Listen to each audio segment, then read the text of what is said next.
Welcome. I'm Brian Berletic. Joining me is Angelo Giuliano. We've got a lot to cover. We got to do an update on the situation in Ukraine. Russian operations continue in Ukraine, and we're also going to talk about what's brewing in Asia, because this is what it was always about. It was about encircling and containing not just Russia, not just China, but Russia and China, just stopping any nation from becoming a peer competitor. This is what it has been all about for decades and decades, regardless of who's been in office. So let us start in Ukraine.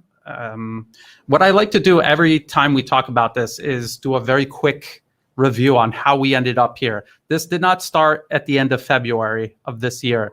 This started 8 years ago when the US government overthrew the elected government of Ukraine. That was in 2014, and they handpicked a replacement regime to take power and steer the country in a direction that suited Washington, not the Ukrainian people. And they wrecked the economy. They divided the country against itself. They killed thousands of people in eastern Ukraine, the Donbas region. And they allowed the US and NATO to begin militarizing the country, turning it into a threat to Russia right on Russia's borders. Very similar to what was done with Georgia in the lead up to the 2008 attack on Russia, which Russia responded and wrecked Georgia. So now Ukraine is being wrecked. And I was just thinking about this. It's like a suicide pact. When you get on board with the US, they're going to send you off a cliff. It is like a collective nationwide suicide pact when you decide to work with the US. They did it to Georgia. They're doing it to Ukraine. They've done it to actually many countries. They're doing it right now to Taiwan, which is not a country, but it's a very similar process. So there's all of that to consider. And even before the 2014 coup, the U.S. and its allies tried to plunder Russia at the end of the Cold War, the beginning of the Russian Federation. They plundered the country. They sent Russia through two wars within its own borders. The wars in Chechnya, two wars, thousands and thousands of people dead. The country almost fractured.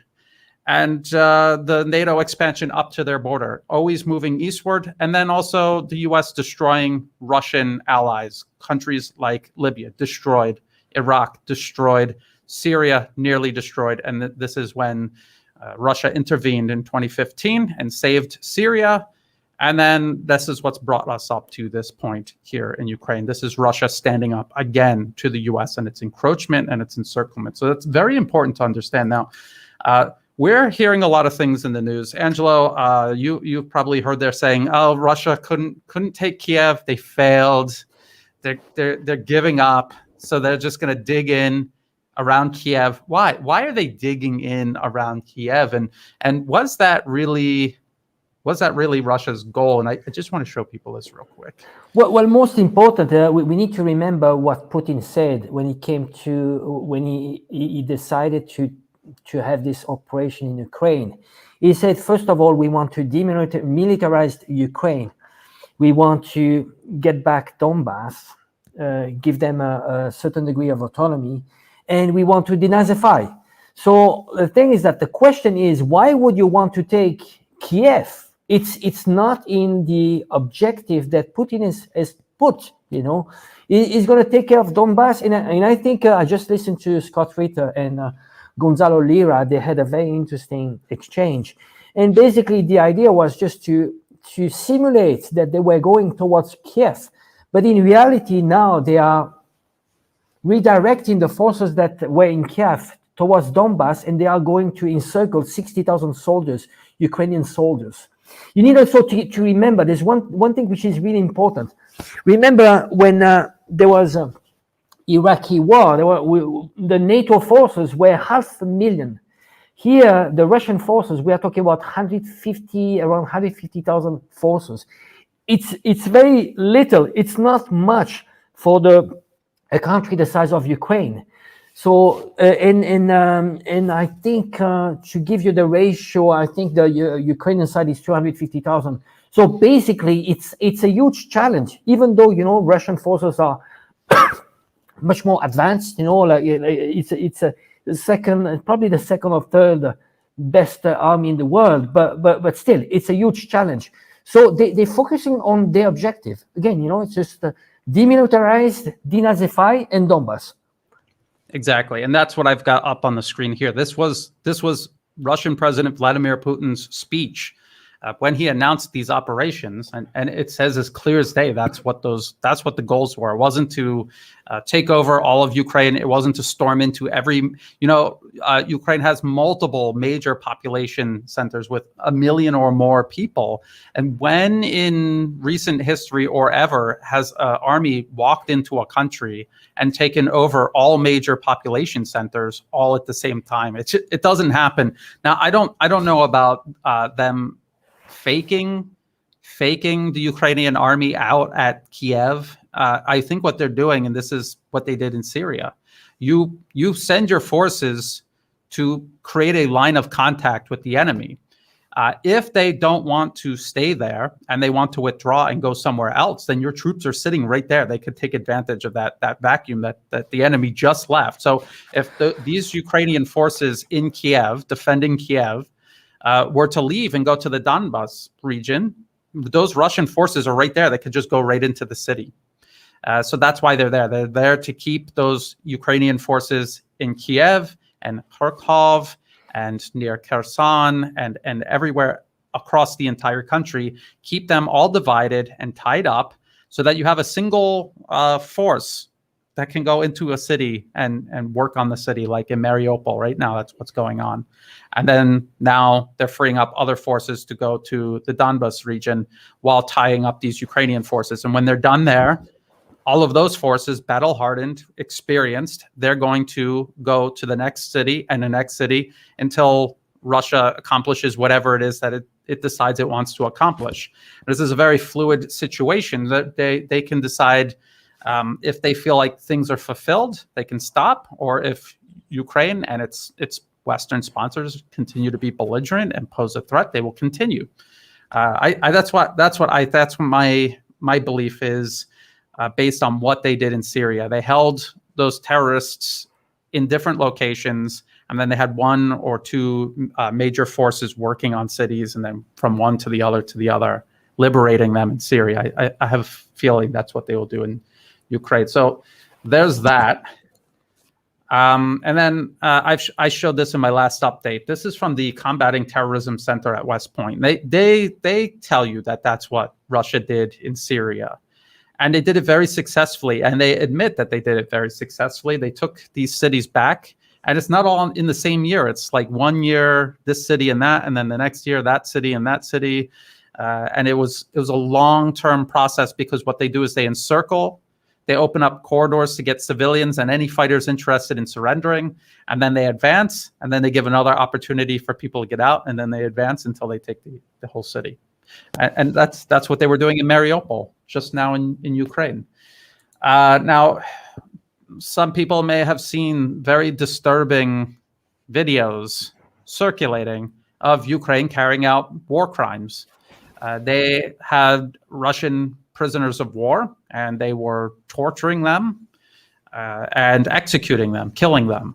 And so they filmed it, and the film got out. And I don't know what they were thinking when they did this, but that's not going to scare Russians. That's going to make Russians angry and galvanize them, and make them very resolved to finish this. So UN calls for investigation into reports about torture of prisoners of war in Ukraine. So this is TASS, this is Russian state media, but here is Radio Free Europe, Radio Liberty. This is U.S. State Department media, and they're saying the same thing. So it says, Ukraine says it will investigate unverified reports that its soldiers tortured Russian troops captured in the fighting as a result of Moscow's invasion. Well, there's video of it. This isn't, like Human Rights Watch saying someone said it happened. There's video of this, multiple different videos, at least 3 different incidents that I saw. It says in the video, at least 3 Russian soldiers appear to have been shot in the legs after being detained, while some of them have bags on their heads. So yeah, it's absolutely torture and execution. Angela, do you want to say anything on this this abuse by Ukrainian forces? Well, those abuse, they didn't start yesterday. Actually, it's been 8 years, 8 years of abuses, tortures. Even there are lots of articles. I mean, so many articles, Amnesty International, this is one of them. You know, at the EU, there were actually some parliamentaries, they actually denounced that. They said, well, we are financing those guys and we are giving them weapons, but do you realize that neo-Nazis? And this is one thing that actually it has been completely whitewashed by the Western media. And it is, they're downplaying the scale, the dimension, how many there are. And well, some are saying like 1,000. It's way more than that.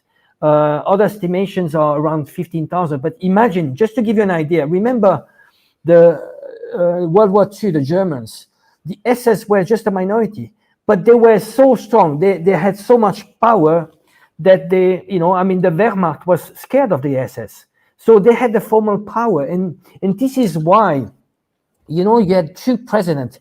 You had Poroshenko, which was just before Zelensky. And Zelensky, they were threatened, both of them were threatened by Azov battalion. Where they, you know, there's a video when Zelensky goes to Donbass and he says, oh, we need to find a solution and so on. And you have Azov battalion saying, well, there's no way. There's no way that we are going to follow this. We are not going to give any concessions. So this is why you have the Russians now, and you have the Ukrainians that are trying to reach an agreement in Turkey, and the problem is that, you know, who has the last word?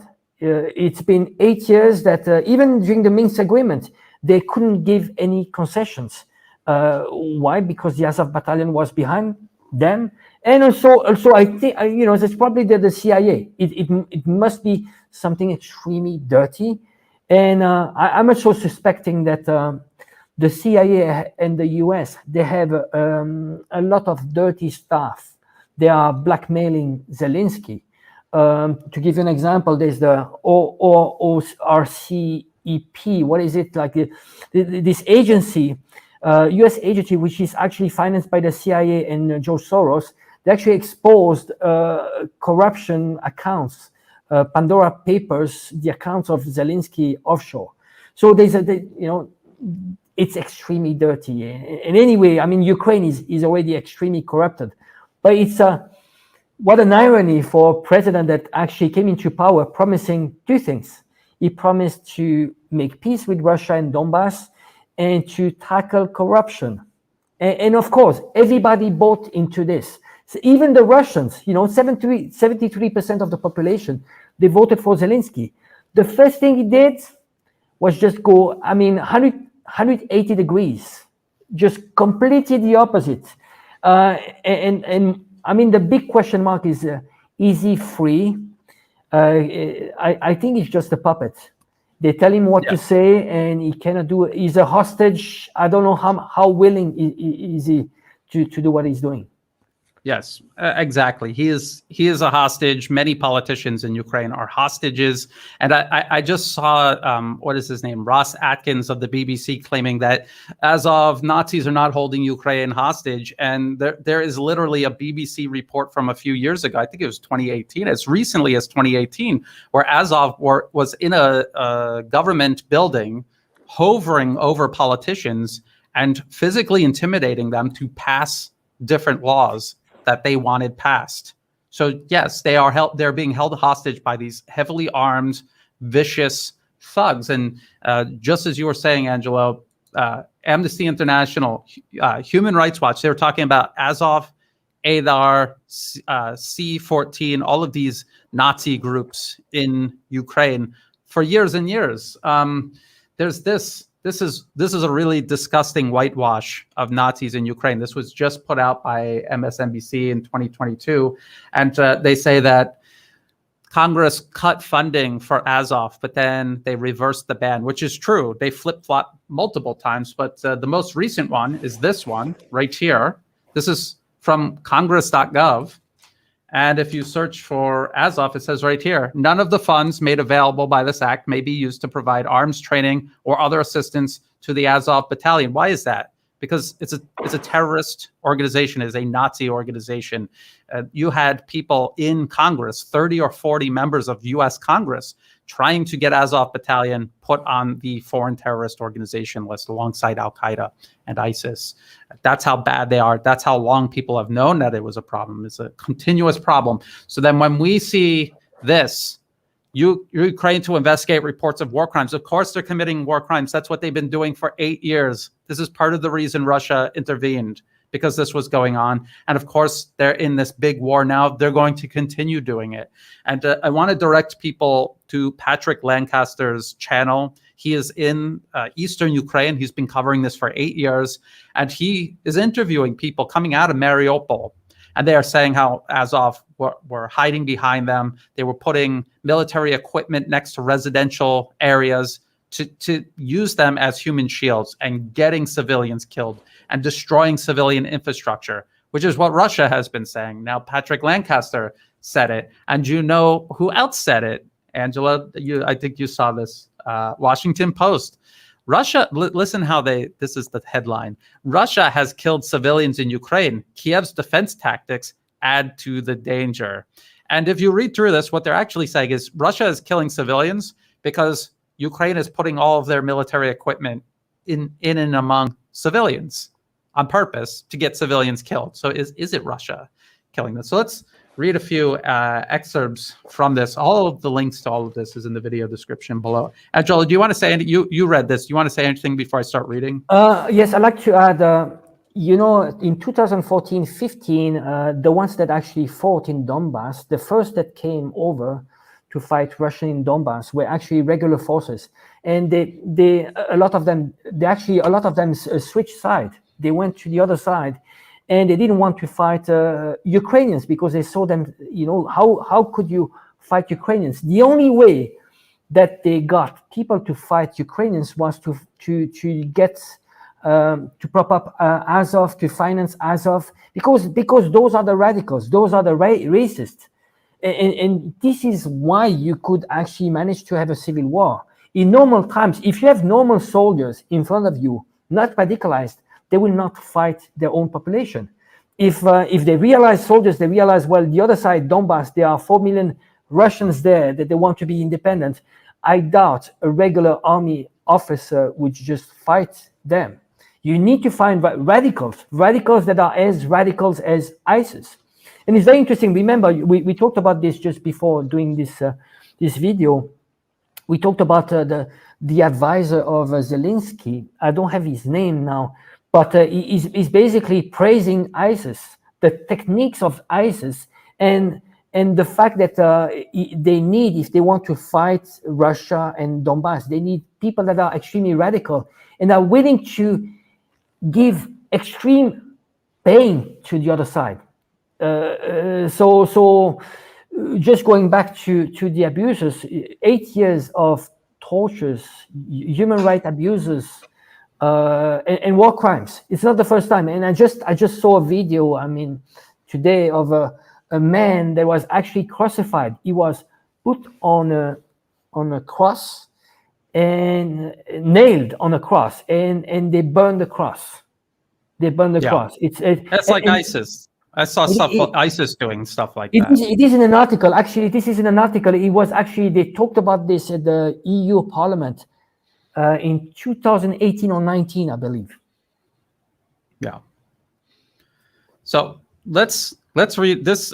This Washington Post article is incredible because now they're finally admitting what Russia had been saying from the very beginning of this, and it was all Russian propaganda, quote unquote Russian propaganda. Let's read some of this. So it says.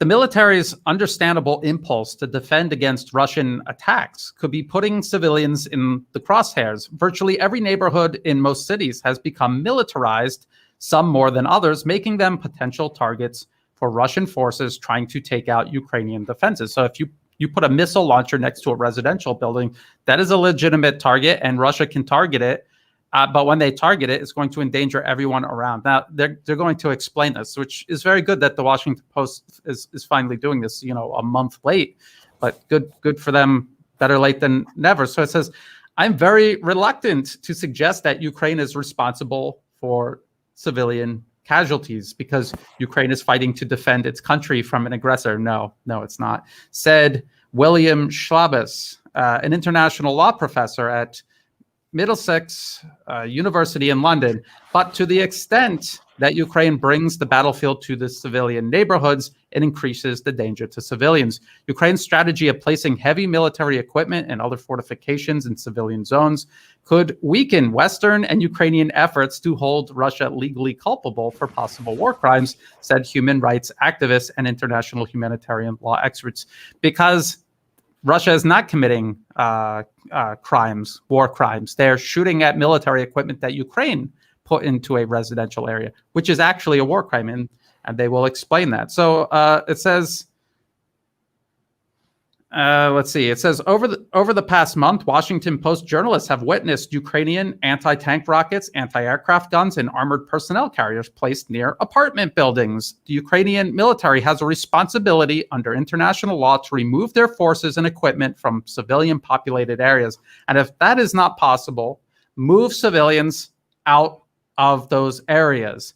If they don't do that, that is a violation of the laws of war, because what they are doing is they are putting civilians at risk, because all that military equipment are legitimate targets. So it's Ukraine breaking international law, committing war crimes by putting their military equipment in these neighborhoods, and then also not letting civilians leave, because this is another fake story where Russia will open up humanitarian corridors, and then the Western media says, and then Russia starts shooting at people coming out of it. Why would they do that? For what reason would they do that? Versus why would Azov Battalion and other Ukrainian military forces, why would they do that? Because if all of the civilians leave and it's only these fighters in the city, what happens to those fighters? They will get annihilated. They will be gone. And there's no reason for the Russian military to hold back. And so that's why they're doing it. They're using civilians as human shields. The Washington Post just said so. Now, what's funny is that the Washington Post is still going to try to argue that somehow Russia is wrong, because they have to, because they're propagandists. Look at this from 2014. Elizabeth Warren defends Israeli shelling of Gaza schools and hospitals. And it's for the same reason. They claim that militants were putting military equipment near these buildings or using them, and that made them legitimate targets for the Israeli military. So it's interesting how the West is totally okay with it when it suits them, and then they're going to try to twist it and make the people doing the right thing doing the wrong thing anyway. So it's just very important to point this out. And even the Washington Post is admitting that. Let's see, what else? And they've been making sure they've made sure that actually people stayed in the cities. They didn't want the Russian wanted to do evacuation of civilians, but they needed the civilians to stay in the city. So this is why actually they objected to the what they call the human corridors, and just because they needed the civilians as human shields. Yes. That's why I suggest people go watch Patrick Lancaster's videos. They're very depressing. They're very graphic. But he's interviewing these people. He doesn't lead them along with his questioning. They are telling him they came under fire when they tried to leave. The militants were using residential areas for cover. That's what the people are telling him. So it's very eye-opening. Let's see. Just get some more. We get some more stuff here. This one. So this is also very recent. This is NATO took steps affecting Russia's security before Moscow's operation in Ukraine. I wanted to talk about this because we're still hearing from the media people saying that Russia, this is a war of choice, and they wanted to do this. They're an aggressor. I mean, we just saw it in the Washington Post article. But I want to go over what Russia said, and then I want to show you a Western think tank paper that some people may be familiar with. But let's see, what does Russia say? They say NATO has taken steps affecting Russia's security interests before Moscow launched a special military operation in Ukraine. And this is the Kremlin spokesman saying this. The situation is quite concerning when commenting on NATO's movement towards Russia's borders. But we're wise enough to understand that previously, prior to the operation, NATO was doing the same, but with a smile on its face and gradually. We're deeply convinced that the NATO machine is not a machine of cooperation and not a machine of security. It's a machine of confrontation. Absolutely. And so that's Russia saying this.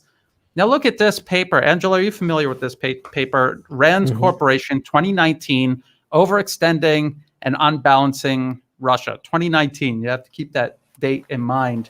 And there's a whole list of recommendations of what they can do to unbalance or upset or provoke Russia or undermine Russia's national security.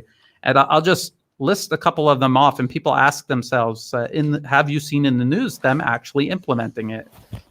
Expanding U.S. energy production, imposing more sanctions, encouraging the immigration of from Russia of skilled labor and well-educated youth, providing lethal aid to Ukraine. Yes, absolutely. That's all they've done for the last 8 years, and also build military installations in Ukraine, and prepare it for hostilities with Russia and ethnic Russians in Ukraine. Increase support to Syrian rebels. Yes, they're still doing that. The U.S. is still in Syria right now doing that. Promoting liberalization in Belarus, and that also includes trying to overthrow the government of Belarus. So this was in 2019. They actually started doing this a few years later. Expanding ties in the South Caucasus, well, we see all kinds of problems there now. Reducing Russian influence in Central Asia. So you remember Kazakhstan earlier this year, they tried to overthrow the government of Kazakhstan, and Russia and other governments had to send military there to save it from turning into another Libya. And then the list just goes on and on. Angela, were there any in there that you saw? I think there's something interesting when you compare what happened in Kazakhstan and also Belarus. You know, when they tried to do a color revolution in Belarus last year, Putin actually said that he was ready to send tens of thousands of policemen just to help out Lukashenko. And it's interesting because we saw the exact same thing in Kazakhstan, where Russia, within 24 hours, they sent 3,000 policemen, just peacekeeping forces. And I think this is a signal that actually they will not allow something that happened in 2014 in Ukraine to happen again. And I would draw maybe a parallel. It might be a bit of stretch, but you know, we are going to talk about this a bit later. But the Solomon Islands, there was recently a color revolution attend there.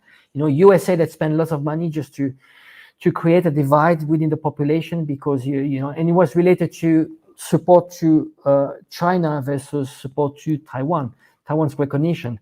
And actually the security agreement of China would be something that might be similar to what Russia is providing to Central Asia's countries. That basically, if it gets really messy there in Solomon Island, well, there's an agreement with China, and China could actually send peacekeeping forces. So there's a signal. I think it's over the time where you could just finance NGOs and topple government, do what we call hybrid wars. You know, those are hybrid wars. It's over. They're not going to allow it anymore. I just want to add one more thing. Sure. You know, this so Russia actually this operation in Ukraine, you know, some call it invasion, actually was to prevent Ukrainian attack into Donbass, because there's ample of proofs that actually Ukraine wanted to invade Donbass, and they wanted to do what they called themselves the Croatia solution. I don't know if you're familiar with what happened in Croatia, when within 4 days they attacked Craina, and actually 250,000 Serbians had to leave, and it's an ethnic cleansing. So for Donbass, what they wanted to do was just to do pretty much the same. If you are a good Russian, you can stay. If you are not a good, if you collaborated And if you wanted independence, well, you are going to, we are going to get rid of you. I mean, somehow, put them in camps. Or so it was about ethnic cleansing, similar to what happened in Croatia. Yeah, and actually in Ukraine, there was already a process of that going on very slowly but surely. If you look at Kharkov in eastern Ukraine, that used to be a very pro-Russian city, and now it isn't. And I remember PBS, this U.S. state media, PBS, they were saying, oh, yeah, it's because they saw what was going on in Donbass, and they wanted no part of that. No, it's because they stationed a bunch of Nazis there, and they coerced and terrorized everyone to either leave or to be quiet. And so now they're not pro-Russian anymore because they dare not show that they're pro-Russian because they're afraid of being killed or tortured or somehow punished. Yeah, I just want to add one thing. It's a parallel with all those color revolution, how you brainwash the kids. We saw this in Hong Kong. One generation since 1997, they brainwash the whole generation saying, well, you are from Hong Kong, you're Hong Konger, you're actually superior to mainland Chinese. Well, what they did, even in places like Mariupol was pro-Russian. They really wanted to be part of Donbass, and they actually they fought at the beginning, but they lost against Azov Battalion. What happened is that we were expecting people to welcome Russians, but after 8 years, you got these kids that actually we brainwash them, and you say, well, you know what, you are Ukrainian, and you need to kill Russians. And it takes a generation. You need 10, 15 years, and you can completely change the mind of people. Yeah. And again, it's easy with kids. It's even, you change the history books, and that's what is happening right now in Taiwan. That's the biggest risk in Taiwan. I used to live there 27 years ago, and they called themselves Chinese. Now they've changed history books. There's NED funding. This hybrid war and hijacking of a democracy. They control the DPP of Taiwan, and basically, you are going to turn Taiwanese against Chinese. And it's the same that happened in Ukraine. You turn Ukrainians against Russian, and it's always this divide and conquer. They do it all the time, and it's just very sad. It's very sad, and you see, I mean, the West, EU, and the US really don't care about Ukraine. They don't. No. They don't care. It's so obvious. So obvious. Yeah. It's a game to them, and even when they're talking about this, they almost can barely hide it because they care so little about what happens to Ukraine. They are so eager to just dump weapons into a fight that Ukraine cannot win. They're not going to win. In many ways, they've already lost. They're losing territory right now. They're losing cities that they're not going to get back unless Russia lets them have it back. So there's that. And then they're doing the exact same thing in Taiwan, and they already did the same thing to Georgia. And it's the people from Georgia left because the country was such a disaster, and they went to Ukraine and they were part of the government there. And now I guess we start talking about Taiwan right now. Now we're in Asia. Well, there's this story, and then there's this one. Damon Wilson, the new president and CEO of the National Endowment for Democracy, this regime change funding arm of the U.S. government. They have funded regime change, sedition, treason all around the world for decades, since the 1980s. He is the new president and CEO. He comes from the Atlantic Council. So he's been mostly obsessed with overthrowing the government of Russia. And he has openly and on many occasions said, we're going to do all of these countries up to Russia's border, and then eventually we're going to do Russia. They all say that. Karl Gershman talked like that also. So I think he's in Taiwan, or he just got done in Taiwan. When we were putting this together, he was in Taiwan. And so all of the links will be in the video description below if you want to read all of them. In this one, there's a couple of interesting quotes. They say, noting that Democratic leaders and activists were expected to gather from around the world, Damon Wilson, said the meeting would provide an opportunity for people to learn about Taiwan's democracy and support the island's freedom. Freedom? What freedom? What are they talking about? and they're talking about independence, but they won't just come out and say it. And for people who don't know, Taiwan is not a country; it's part of China.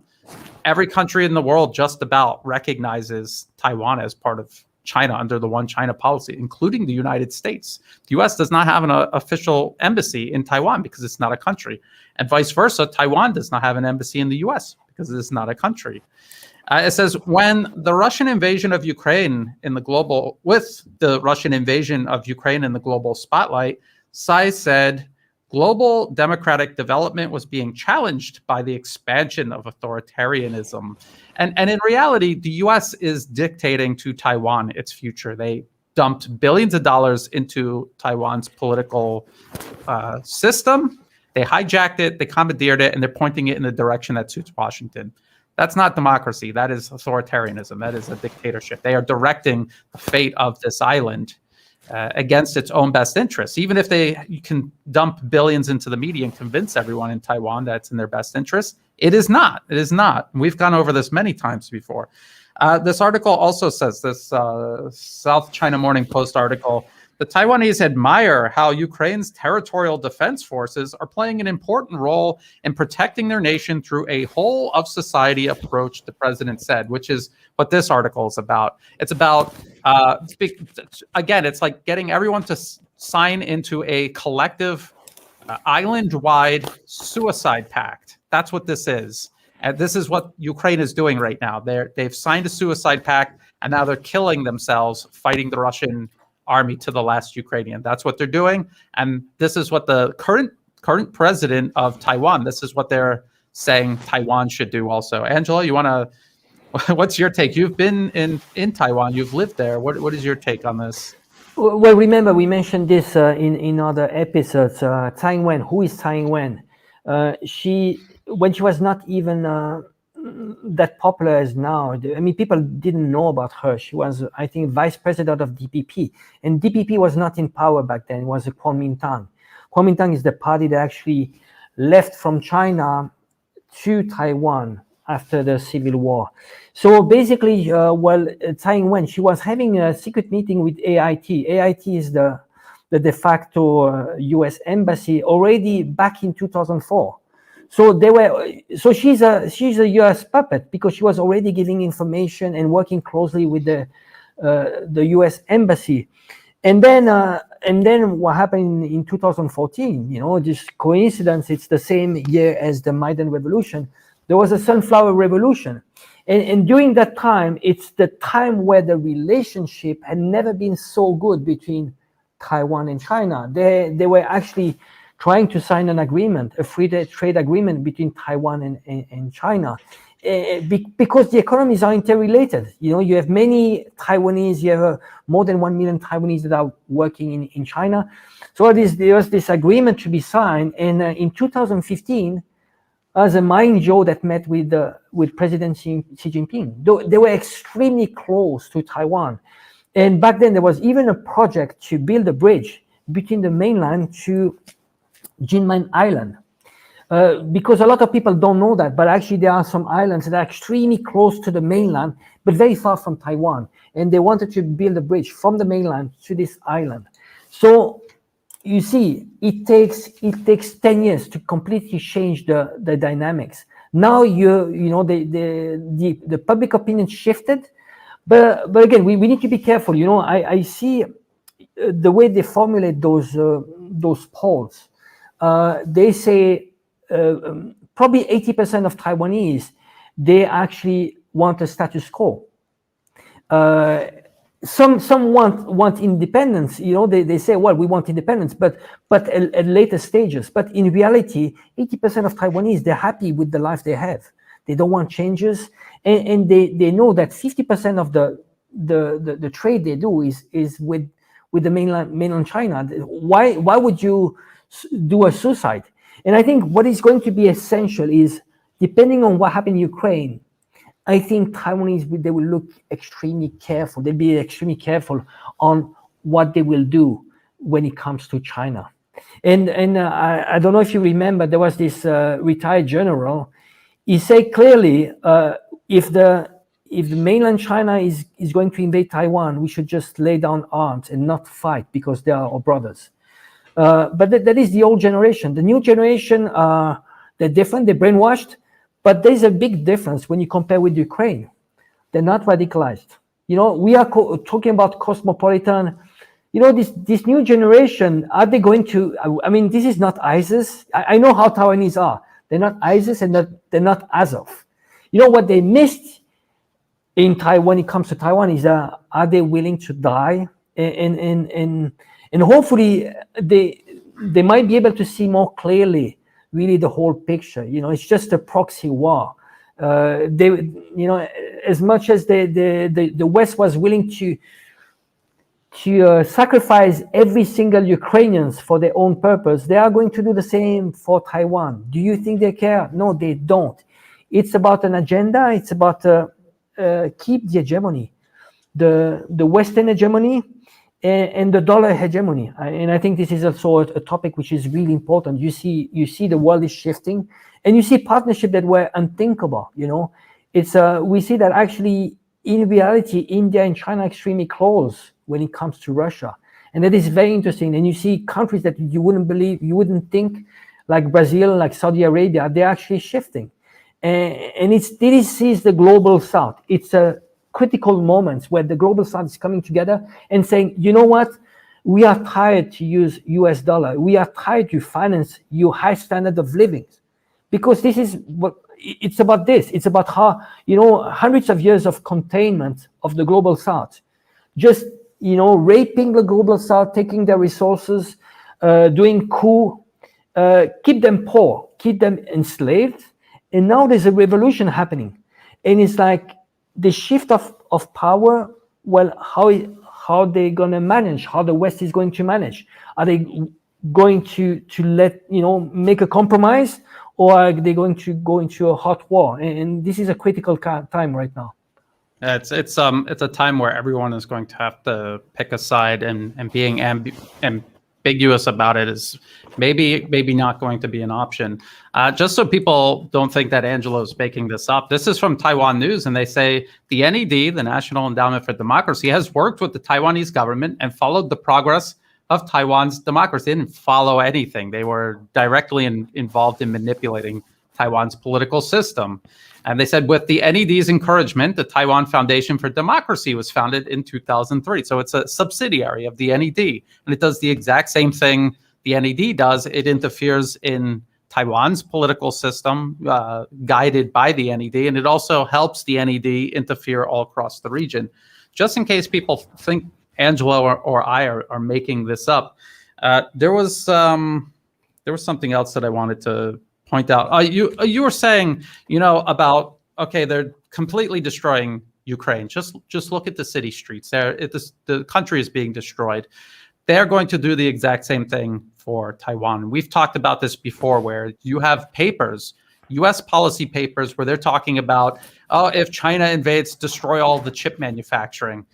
This one right here, they're like, yeah, we have to make China pay a big price for taking Taiwan. They're not going to stop China from taking Taiwan. They just want to have as many people die as possible, kill as many soldiers in China's military as possible, and destroy the island as much as possible. That's all the U.S. cares about, is setting China back. They don't care at all about Taiwan's fate, just like they don't care about Ukraine or Georgia. And I'm sure they're telling that the president of Taiwan right now, no, you're different. We're not going to do to you what we did to Zelensky and Saakashvili and all of these other people who we stabbed in the back. There's, I mean, like a field of bodies the U.S. has betrayed and stabbed in the back. But no, you're different, and she'll probably, for some reason, believe it. I don't know. That's we had to get a psychologist in to figure that one out.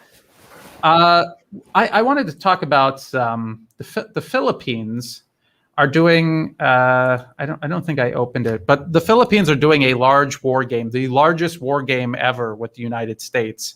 And people are saying, you know, this is aimed at China. Obviously, it's going to strain relations between China and the Philippines. But I just want to point out to people who think that that's extremely significant. I'm not saying that it's not significant, but I just want to remind people about the reality of trade between China and the Philippines. This is where the Philippines exports to almost 21%, and then another 12% to Hong Kong. When you add that up, that's over 30%.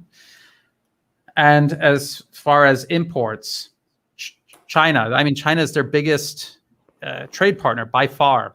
And while the U.S. is wasting, selling, getting the Philippines to waste money buying weapons and doing these exercises to provoke their largest trade partner, what is China doing? China's doing this for the Philippines. They're going to build the Philippines' fastest, longest railway on their main island, connecting all of these cities. And this is going to spur economic development. It's going to improve people's lives. When was the last time the U.S. did something like this for the Philippines, or any nation in Southeast Asia for that matter? And the answer is never. They don't do things like this. So this is the choice that you're being given. But the problem is the U.S. is not saying you want to be on our side, and if you say no, it's okay. Maybe we'll try again next year. No, they will overthrow your government. They will try to burn your country down, just like they did to the Solomon Islands. So that's a good segue to the Solomon Islands. The Solomon Islands decided to decide against the U.S. and their pressure to continue recognizing Taiwan as Taipei as the official government of all of China, which is just ridiculous. Even the U.S. doesn't do that, but they wanted the Solomon Islands to continue doing it, no matter how ridiculous. And the Solomon Islands said, no, we're not doing it anymore. We're going to recognize China. That doesn't make sense not to. And now it says Solomon Islands confirms China security draft, alarming Australia. So let me finish this, Angela. I want to get your reaction to it. We just heard for years now, Ukraine can pick if it wants to be in the EU or if it wants to be part of NATO. It's a free country. It's a sovereign country. They can pick. And you can't tell them they cannot pick. Who are you to tell Ukraine that they can't? Who is Russia to tell Ukraine they cannot be in NATO? And now they're doing the exact same thing for the Solomon Islands. They're saying you can't pick China.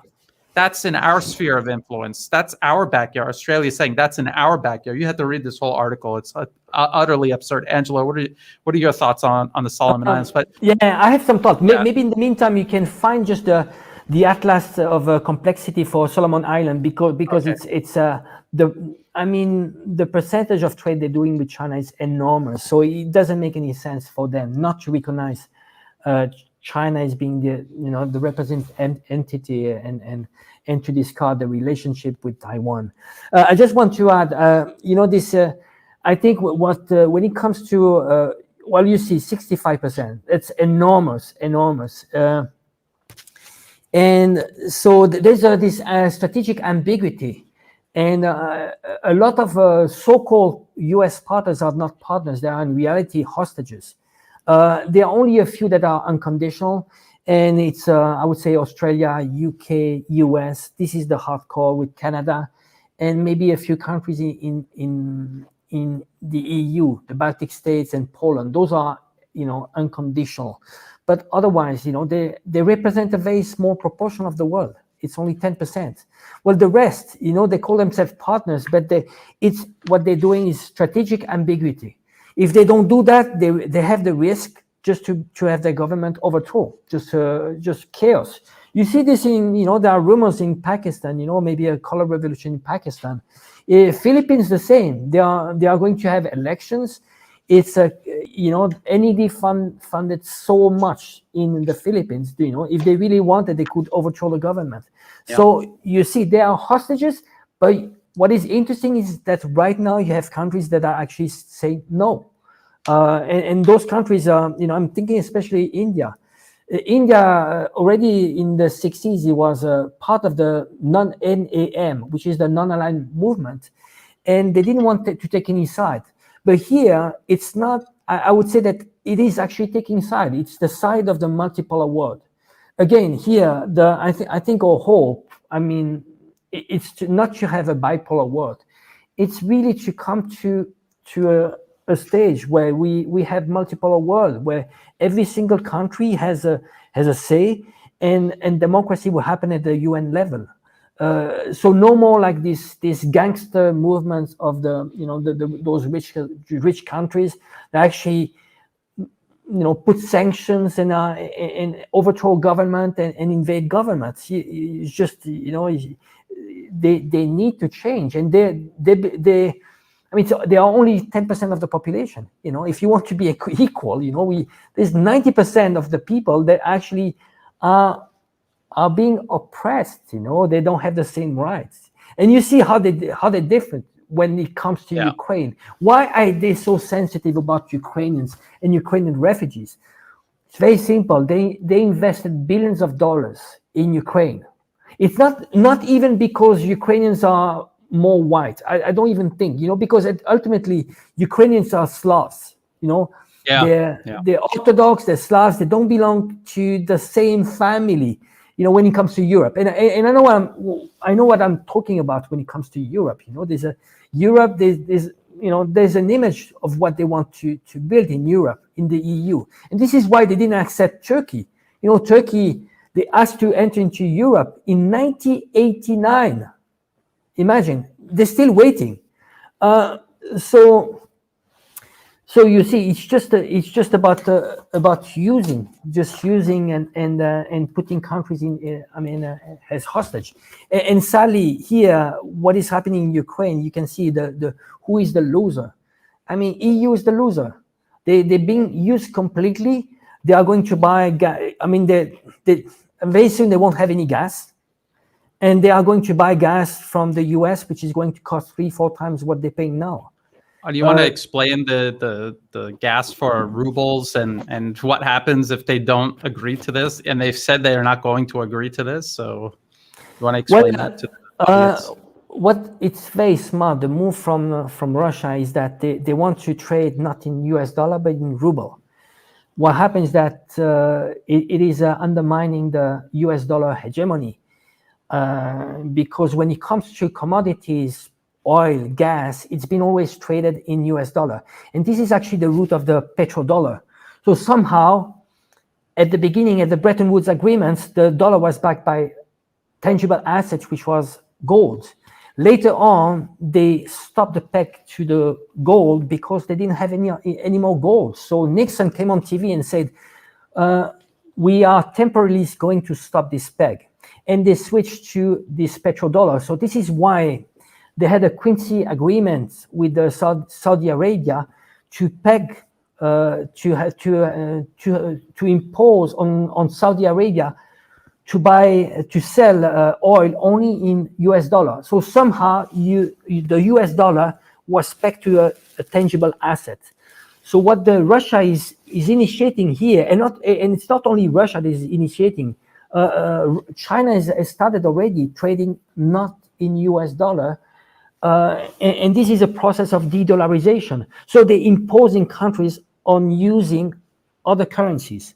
So there are groups of countries that the countries that actually put sanctions on Russia are called the unfriendly countries. So for those countries, if they want to buy gas, and this is gas for now, but later I'm expecting them to widen the product. It's going to be agricultural product and another product. They are going to say, well, you are going to buy our product with rubles. So de facto, the ruble is going to be a global currency. So this is why the ruble is getting very strong right now. When the war started, it went to 150. And now it's back to the same level as pre-war. So they are initiating the de-dollarization. And because of that, the US won't be able to afford to have a trade deficit anymore. They used to have trade deficit that was financed by countries buying US bonds. When you buy US bonds, you're actually buying the debt of the US. And this debt is increasing by, 500 billions per year. It's massive. So basically, this debt is not supposed to be repaid. It's a Ponzi scheme. So you know how it works, a Ponzi scheme. It works as long as you have more people that are putting money inside the system. Once the system, people don't put any more money into the system, the Ponzi scheme falls apart.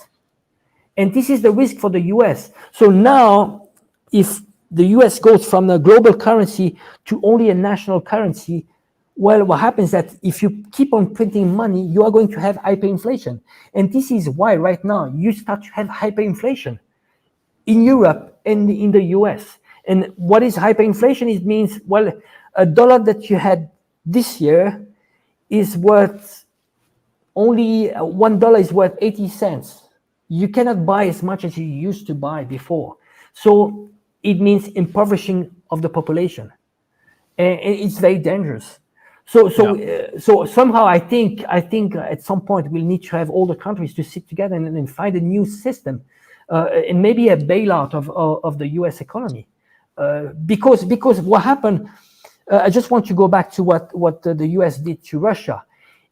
They froze the U.S. and the EU. They froze the national bank, Russia National Bank accounts.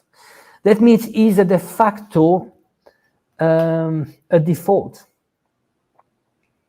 and it's big because there is a default. Other countries, they are going to look at that and they're going to say, well, you know what, China, we have $1 trillion that are in US bonds.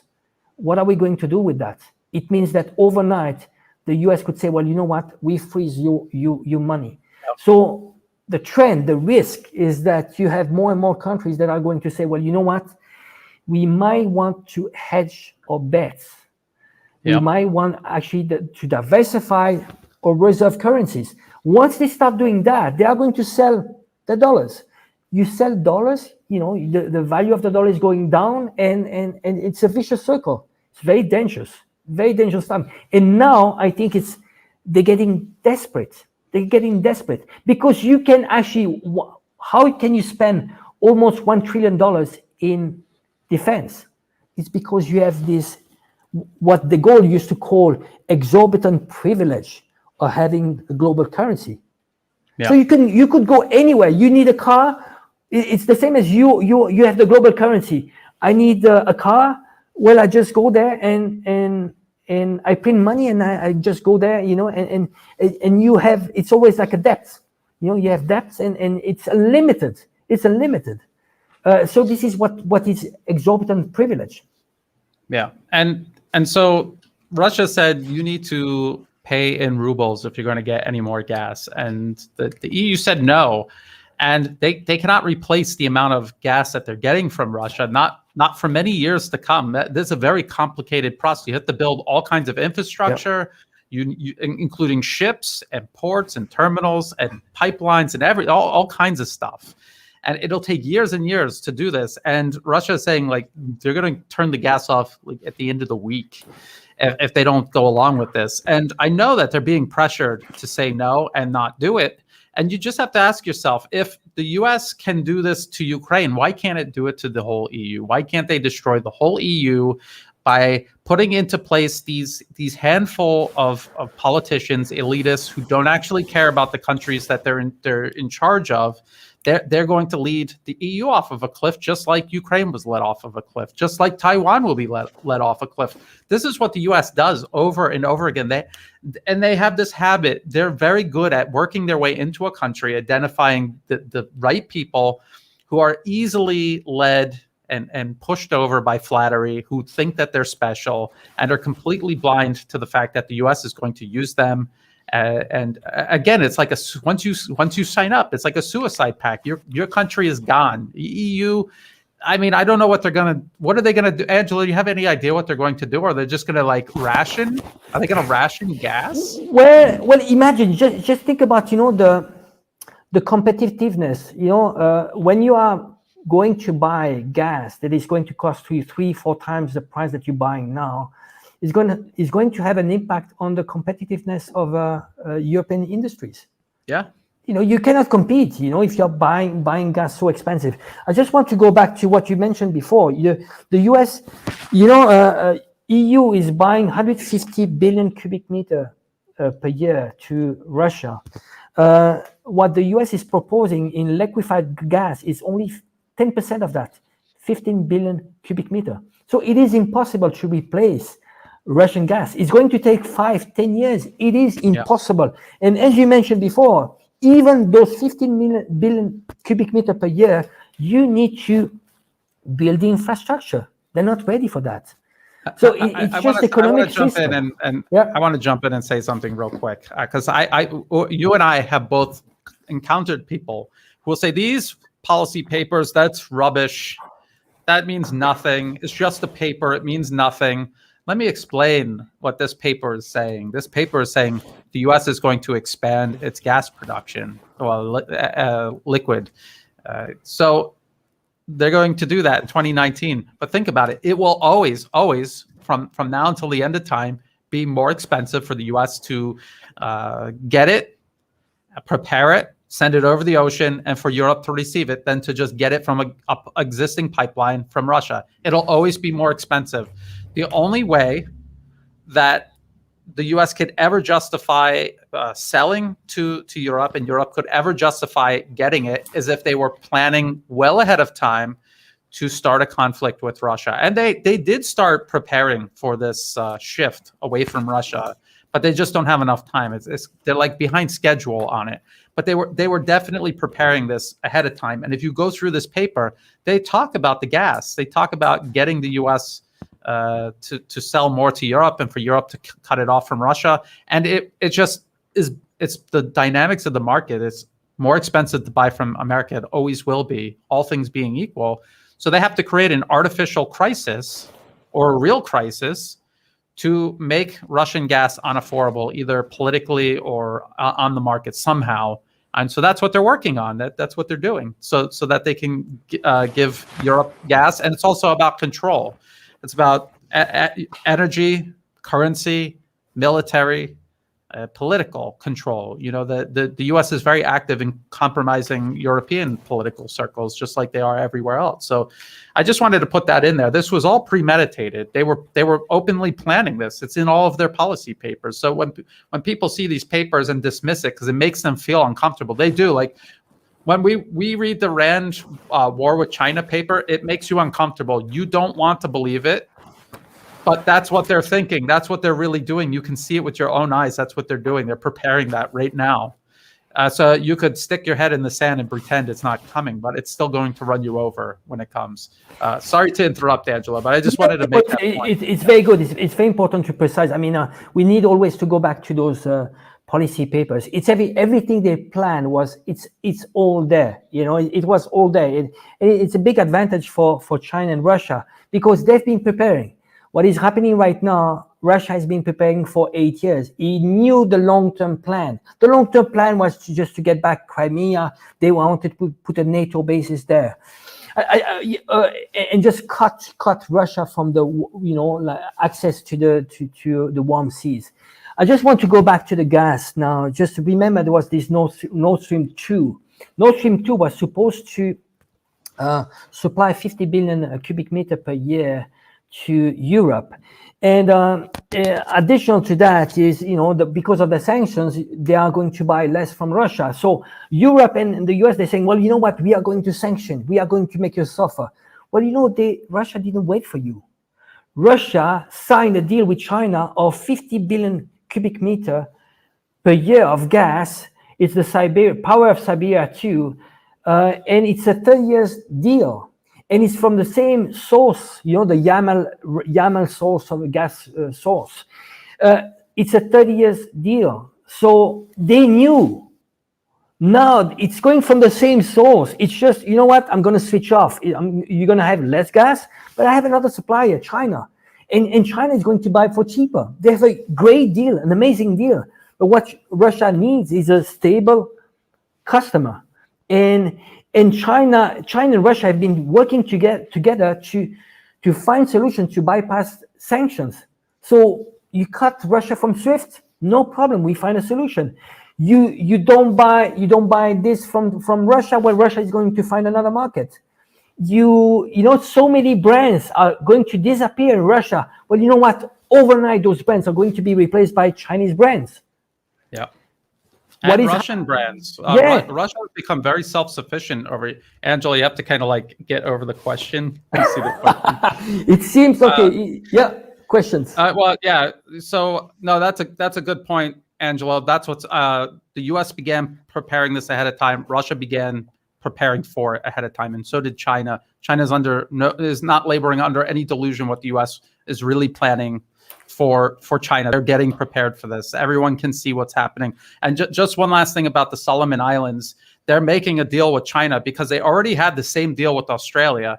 And the country almost got burned to the ground with this security deal with Australia. And this was the U.S. and also, I guarantee you, Australia was involved, funding and backing these thugs who came to burn down Chinatown on the main island of the Solomon Islands in the capital. And so it just makes more sense for China to be providing security because they have interests there. That they have Chinatown, they have citizens there that need to be protected. Australia couldn't care less. They would let the whole thing burn and then pretend like, we almost got there in time. Oh well. And so it just makes sense for the Solomon Islands, and for Australia to pretend like that is, how dare they, after all of this posturing over Ukraine. It's just ridiculous. So anyway, this question is, it seems the U.S. is basically trying to create a World War II type situation where Europe and Asia have all been destroyed. They destroy each other, and then they clean up, and then they rule over. Yes. This is so right. Yeah. It's important just to go back to World War II. Remember what happened? The U.S., we mentioned this before, but the U.S. was backing Hitler at the beginning. The U.S. before the World War II was actually extremely anti-communist. The big enemy was communist. And you had marches in Washington. You had actually Madison Square Garden that was actually filled with the Nazi conventions. You had Henry Ford was a big fan. There was a lot of not only financing Germany, but also doing lots of transfer of technology. Airplanes, so many technologies were transferred to Germany. So they financed Germany at the beginning, and then towards the end they shifted and they financed the USSR. And what happens that during the whole World War II, the US actually got to 50% of world GDP. Why? Because there was no war in the US. They were just financing both sides, producing massively, and they ended up with 50% of world GDP and huge amount of gold. Yeah, and it's just geography. They got the Atlantic and the Pacific protecting them. They're not exposed, and even in modern warfare, it's very hard to concentrate firepower on the continental U.S. It's just so far away. This question right here: what's the latest news about Ukraine-Russia negotiations? Don't like to trust a propaganda rag like The Guardian. Well, I mean, they're both gonna give proposals. And they're both going to have problems with the proposals, and they'll go back and they'll keep doing it. People have to understand that go back to the very beginning. What did let me see if I can. What am I doing here? Okay, go back to what Russian President Vladimir Putin said. What was this all about? It was about protecting the Donbas region, demilitarizing, denazifying. And if Ukraine agrees to all of that, then Russia, in theory, has accomplished what it set out to accomplish. So if there's a peace deal that comes close to achieving that, then you be prepared for that. It might seem anticlimactic, right? It might be you might think that Russia was going to take all of these cities, and they might decide not to, because look at what they said going in. This is what they said going in. Unless you were in the room when President Putin gave the order and he said something different, I don't know. This is what he said publicly. So people maybe should temper their expectations of what will happen. It might not be, Russia's not all powerful. They're doing this as a matter of survival. And even if it's just a matter of buying time because they have a plan to kick the can down the road, they will do that. They will do that. Just like what they've kind of done in Syria. Syria is by no means a solved problem. They're still struggling to rebuild that country and keep it secure. Can I add one thing? Sure. It is very important. I think what we're missing here is just the context, just to go back to Minsk 1 and Minsk 2. The Ukrainian side, they never respected the true agreements. And it's very important to remember that you had two countries that were, the Minsk agreement were actually registered at the UN, and you had two countries that were actually supposed to control, to make sure that those two agreements were respected was France and Germany. And for 8 years, you had Putin that would go to Germany and France and say, well, you know what, this Ukraine is still bombing Donbass. They're not respecting the right of Russians. I mean, this is all, there are many points in the Minsk agreement, and they were breaching that agreement all the time for 8 years. So the problem is that even if they reach a peace agreement, the problem is trust. Who is going to make sure that they are going to respect that? And I really think that it might not be over. It might look like the same as World War I and World War II. World War II being just a continuation of World War I. The thing is that they might just buy time. They might just buy time. The problem is that there's trust. There's no trust. And who is going to make sure that they are going to respect those agreements?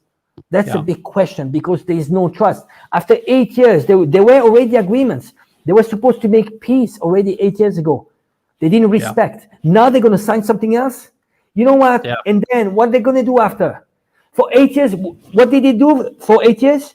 You had NATO training Ukrainian army, funding billions of dollars into the Ukrainian army, not in the economy. They needed in the economy. They funded for the army. Yes. So next thing, once the Russians are no more in Ukraine, are they going to respect that? I wouldn't trust them. That brings us to the next question. The next question is, do you think that Russia will give the Ukrainian city of Kherson back? They already switched to the ruble. And I think they probably, I can't say for sure, but I think they're probably going to keep some extra territory. And that'll just be because, just as you were saying, Angelo, there's no way to hold them to their word. That means the conditions on the ground will have to confine them to whatever the agreement is. In other words, it's going to have to be a situation on the ground to Russia's liking, that where they feel they're safe and Ukraine is no longer a threat, where possibly Ukraine can continue being a country, even with its current government. But they're not going to have the ability to threaten Russia in the same way, even if they do decide to go down the same path yet again. They will pay a price. It'll be a enduring price that they pay for this. Yeah, I think what they want to do is the politics of fait accompli. What we say in French, fait accompli, is just the fact on the ground. So this is why they need to get as many strategic places. It could be like Port, Odessa, a few. Very strategic places, and then they'll be in a much stronger position. So I think they're buying time. And but one thing is, it looks like the NATO, the risk of NATO entering to the conflict is going less and less by day by day. I think it was risky. It looked risky a week ago, 10 days ago. I think the eventuality of having NATO entering into the conflict is less of a possibility at the moment. Yeah, I would never put anything past NATO or underestimate them ever. What I will say is, people continuously saying that Russia is losing, they're not taking all of these cities. They're holding Ukrainian forces in place, and they are now taking a city. They're taking Mariupol. And at the same time, while that is winding down, at the same time, they're mobilizing forces to destroy an entire, what do they call it, joint operations force, or they call it the anti-terror operation in eastern Ukraine. They're going to encircle and destroy that. That's the next thing they're going to do. And then they're probably going to go to another city. This is exactly what they did in Syria. They did not take all of Syria's cities back on the same week when Russia entered in 2015 into the conflict. They did one city at a time. They had a force. They had two forces, Desert Eagles and Tigers, and then some other ones. And they would go from city to city. It could take months to do a city properly. And then they would move to the next city. And in the same time, they would have Syrian forces spread out all over the country, holding enemy forces in place so that they couldn't reinforce cities that were being besieged.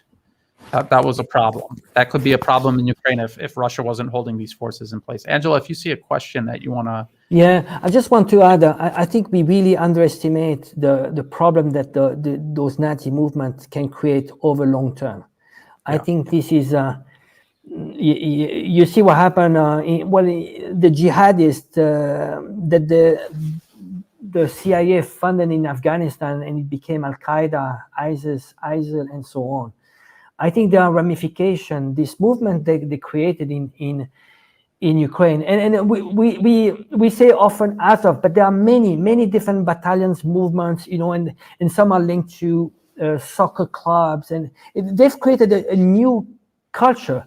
And there's even a convention of neo-Nazi conventions. It's the place in the world that was a convention where you have neo-Nazi from all over the world that are going to Ukraine.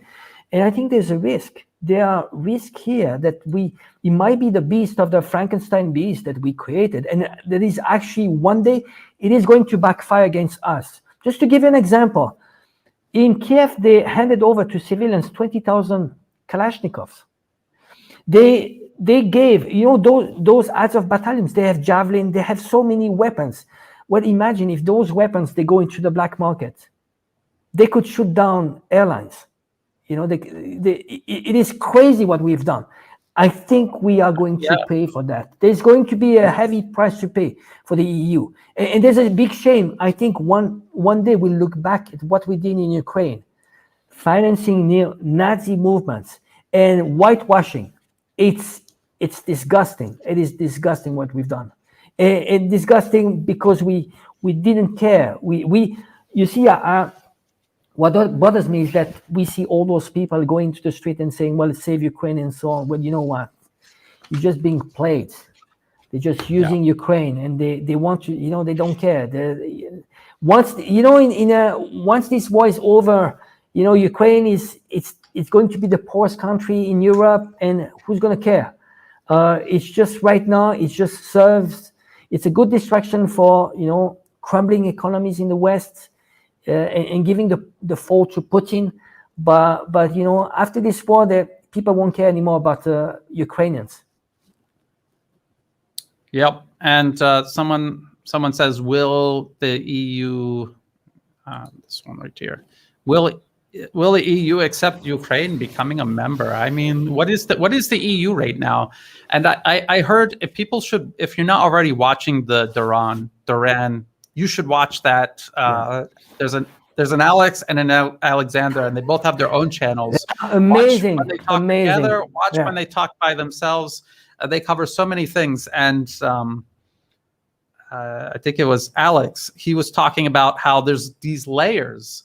You have your local government, you have the EU, and then you have the US on top of the EU. So, I mean, what would Ukraine be inside the EU? Because the EU is nothing but this puppet under the US, and the whole thing is operating completely against the best interests of the people actually living on the European continent. That is, they're going to say no to Russia about rubles, and they're going to leave their countries without 40% of their gas.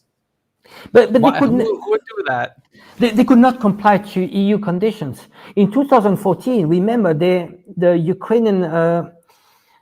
Ukrainian government, Yanukovych, he had two agreements, two possibilities. One was an agreement with Russia, and one was with the EU.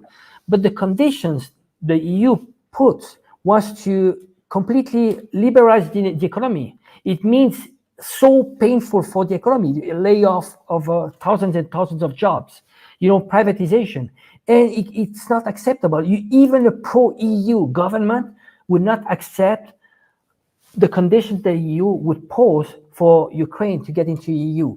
I just want to add one more thing. It's extremely important. Actually, EU is turning into a geopolitical tool more and more, a US geopolitical tool. Yeah.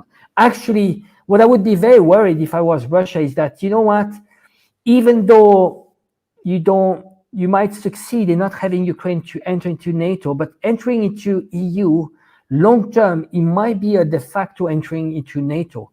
To give you an example, what the EU did recently was without having a consultation to president. The foreign policy normally it's the president. Like Macron for France.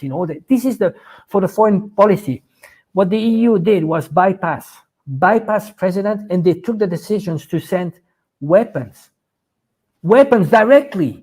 This is unconstitutional. It goes against the constitution. So what my worry is that EU really long term is going to be an integration, NATO integration, economic and NATO, and this is the direction. So I think for Russia, the problem of Ukraine is just buying time. I doubt they are going to solve the problem now, and it's going to be pending. It's going to be pending. The most pressing issue is just to make sure that they are, demilitarize and denazify. And it's going to be pending. The same as, but you can live with that. Yugoslavia, the problems they have in Yugoslavia, there's plenty of pending issues. You still have Kosovo that is not an accepted entity. So this is what we might end up. And again, when it comes to Ukraine, you have various countries that have they have claims on territories. You have Hungary have claims into Ukraine. It's related to World War II, and you have Poland. Why Poland is so hawkish when it comes to Ukraine? Well, they have a history with Russia and the USSR. They hate communists and Russian. But then they have claims on the Lviv area because you have minority. It used to be part of Poland. So you see, it's extremely complex issue. We might end up into a balkanization of Ukraine, having what we call the Russians call it Nova Russia or Novo Russia, which would be the Donbass, maybe a bit bigger, and then you would have a piece Ukraine, like around Kiev, and then some part like Poland and Hungary. But this is speculation. Nobody has the answer here. Yeah, it's hard to tell how it's going to end. If you're a student of the art of war, and they say that if you're, the best way to win is winning without having to fight at all, and that shows your strength. And if you have to fight, it's because you weren't able to do that. So the next best thing is to fight and win, which is what Russia is trying to do. But think about what the U.S. is doing. They're fighting Russia without actually directly fighting Russia. They're fighting Russia through Ukraine. And people who think that the U.S. is totally done, they're toast, they're gone. No. They still have the power to do that. That's how powerful and dangerous they still are. So people should not underestimate them or kick back and relax because they think that the U.S. is done. This is going to be a thing that we're going to be working on. I don't know for how long, but it's not anywhere near over. When they can still do that, when they can still have another country fight their war for them, like this, that's power. That is a demonstration of power. People should realize that and realize how still extremely dangerous the U.S. is. And I think that's Russia is calculating, China is calculating. They want to survive. The U.S.'s survival is not. They always say Russia and China want to destroy the West. That's not true. They don't even have the ability to. They don't want to. And the U.S. wants to destroy Russia and China. They have tried. They have tried on many occasions, and they're still working on it. So very dangerous. I just want to add what can they do to Russia and China? Keep in mind that there are nuclear powers. What they can do, there's two choices. One is actually contain them, so make sure that the economy suffer. That's what they hope to do. Or the other one is regime change. But otherwise, when you are fighting a nuclear power, there's a deterrent there. So this is why actually it's Russia is very self-confident. Putin said it clearly. I'm going to use nuclear power if we have existential threats. Yeah. So that's a deterrent. And would you blame North Korea? When you look at the history, again. But what we need to be very careful is that there's no proliferation. If you have many countries like this that have nuclear power, and remember, there's Zelensky. What did he say when he was in Munich conference? He said, we are going to look into having again nuclear power, nuclear arms. When you have this, this was the red line. It did cross the red line. And the crazy thing is that at that conference, all the NATO members were there. Nobody told him, why don't you shut up? You need to shut up. This is a suicidal. Why can you? I mean, imagine if you're Russia next door, you have a government that actually wants to kill Russian neo-Nazis, and he's saying, we are looking into having nuclear weapons. That's madness. Any questions? Yeah, I just want to show this one right here. I understand people's sentiments when they see China talking about friendship, but they don't see them doing something to directly help Russia. People have to understand this is very complicated. This is not like a fight out in the schoolyard. This is very complicated. China is helping Russia in exactly the way Russia needs to be helped. China does not have the ability. First of all, they don't have the ability to say they desperately wanted to help fight in Ukraine. They don't have the ability to move their army over there. That's what a lot of people don't understand. I was in the military. When we go on a training exercise, just going from Okinawa to say Thailand, it's a huge logistical thing, and it's something that they've done many, many times. They know how to do it. They've done it many times, and it's still a huge undertaking every time you have to do it. And you have to have the ships, you have to have the ports. It's just like what Europe's going to find out about not taking Russian gas and having to get gas from somewhere else. You have to build up all that infrastructure, and if you don't have it, you're not doing that. And it's the same for China. If they want to send their military to, say, Syria or Libya, if they wanted to stop the U.S. in Libya, they don't have the ability to do it. They just don't physically have the military equipment to move all of their soldiers and their tanks and weapons and everything. They don't have it. They can't do it. It's just a fact. So what is China doing to help Russia economically? This is what Russia needs. They need an economic lifeline. China has a larger population than all of the G7 countries combined. It's going to be the largest economy on earth very soon. And certain metrics it already is. So them lending economic lifeline to Russia, that is what they need right now. That's the most important. Actually, what the West wants to do is to frame China to be part of the conflict, and it doesn't want to do that. The best way for China is to pretend they are neutral while they're helping so much Russia on the background, and that's the way it should be. If China was overnight under heavy sanctions, the same as Russia is, it wouldn't be able to help Russia. Now, because it's appearing to be neutral, it can help Russia into bypassing sanctions and helping the ultimate goal. Because keep in mind, the ultimate goal is de-dollarization. Once you cut the dollar is no more the global currency. You won't be able to finance this huge defense military industrial complex. It would be impossible. Yes. So you need to hit where it hurts the most. Where is it? The wallets. Yeah. Once you have no more wallets, you won't be the big guy. When you remember those guys, have you been out with some people that had money and they boost their ego? You feel very self-confident. You know what? The day that the US doesn't have that money, unlimited money to print, then you won't have that ego. You won't be the bully anymore. And this is what China is doing, and with Russia, and with those partners. India is there too, but it doesn't want to appear to side completely. And we need to differentiate two things always. What I want to tell people is, look at facts, not words. Words, it's empty. But facts is how much trade you do. Are you putting sanctions or not? I mean, those are the most important. You can say whatever you want. You can say India is part of Quad, and Quad is against China. But in terms of fact, what is it? It's an alliance. It's an alliance that was created because of tsunami, and supposedly but it's not doing anything. It's no threat to China at all. We need to look at facts. If they are increasing by, India and China is increasing by 20-30% trade every year, it means the relationship is good.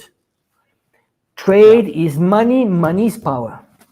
Yeah, and I just want to explain to people, Angela's been following this for a long time. I've been following this for a long time. So don't blame people for being emotional when they look at the headlines and they wonder these things. I mean, I mean, that's what we spend our time trying to explain these things. You have to separate your emotions and your ideology out completely when you're doing analysis. You have to follow the money, follow the facts, understand how something physically works. Like, how does a war work? I mean, this is what made the conflict in Syria, for me, so obvious from the very beginning, was that these guns, these bullets, all of the oil that you have to use to clean and lubricate the weapon, it all has to come from somewhere. They can't just like pick it off of a date tree out in the desert in Syria. It has to come from a factory somewhere. And if you look at the maps, you could see it was all coming in from Turkey and from Jordan and probably from Saudi Arabia through Iraq. Western Iraq, and you could just look on the map and there's like rat lines coming in to these cities that were under siege by these terrorists. So you just forget about the headlines, the emotions, the ideology, and just look at the facts, follow the money, follow the guns and the bullets, and you will figure everything out. And well, there was another point I wanted to make. Yes. So also, when a country is determining their policy, they also have to separate their emotions. So when Turkey shot down a Russian warplane during the Syrian conflict, during the early phases of Russia's intervention, people were, what is Russia going to do? Are they going to nuke Ankara? I would nuke Ankara. And it's like, no, they're not going to do that, because Turkey is a whole country with millions and millions of people. It's not just one leader who made that decision to shoot down that warplane. And Russia is not interested in getting revenge. They're interested in winning the war. That is the best form of revenge, is winning the war, rather than doing something short-sighted and symbolic. Winning the war in the long term, that is the best type of revenge. And that pilot and the people who went to rescue him and perished, they did not die in vain, because then Russia went on for all of these successes and secured it and improved the lives for millions of people living in Syria. That's what it's all about. You have to keep focused on that and ignore. I know it's hard. We're all human. It's hard to ignore your emotions, but you have to. That's what you have to try to do if you're a good leader or you're trying to analyze things. This is the mindset that you have to stay in. Ideology is very distracting. Sometimes it's like a straitjacket, where that it makes no sense to go forward with this ideology, but you do it anyway because you put that label on yourself. You put yourself in that straitjacket, and you just physically can't do it. You have to use an ideology kind of like a guiding star. And you see a swamp in front of you. You don't walk straight through the swamp to keep following the star. You got to be smart and rational and walk around it and then get back on track. Some people will just walk through the swamp and drown in it. So, yeah. We need to look at the long-term game and also national interest. Sometimes alliances that are actually short, medium term. I'm just going to give you an example. For example, remember when the U.S. actually started this relationship. Nixon, there was this visit of Nixon's to China. He met with Mao Zedong, and actually they used China against the USSR, but actually they didn't use China against the USSR. China let the US be used, but we need to look at fact. They had some tension at some point, but all along they knew who was the real enemy, and it's the same with India. India it's partnering, yes, with the US because it's not strong enough, and the big guy is still the US, and you have to play along with that until the time where you reach a tipping point where you can say, well, you know what, we've had enough. And this is the fight. This is what we're living right now. It's the defining moment where you have countries getting together and saying, well, you want us to go all against Russia. We're not going to do that because we know we are going to be next. Why do you think China is protecting Russia? Well, China needs the resources of Russia, oil and gas. It's essential for its economy. But they know if Russia fails, who's next? China is next. And India knows that if Russia, China are gone, well, India is going to be gone too, and then it's all the global south.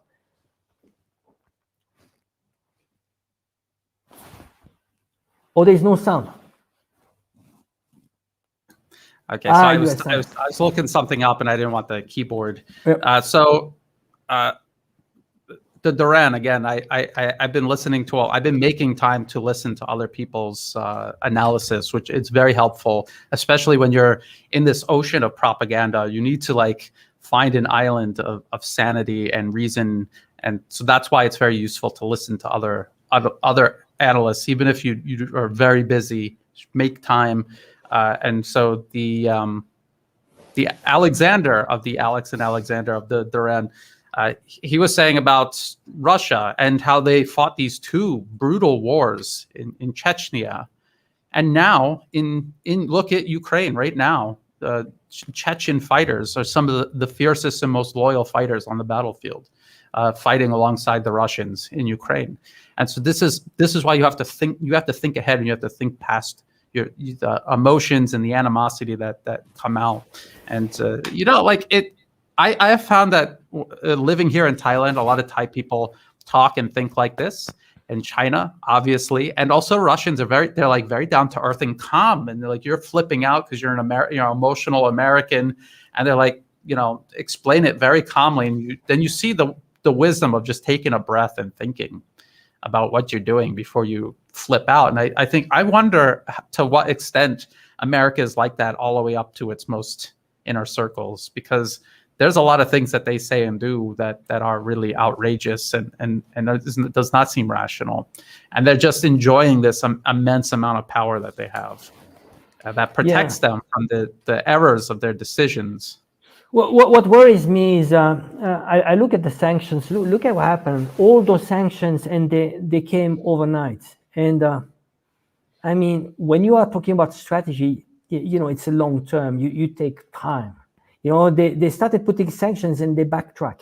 They realize, it's going to backfire. The same as now, they say, we're not going to buy gas with ruble.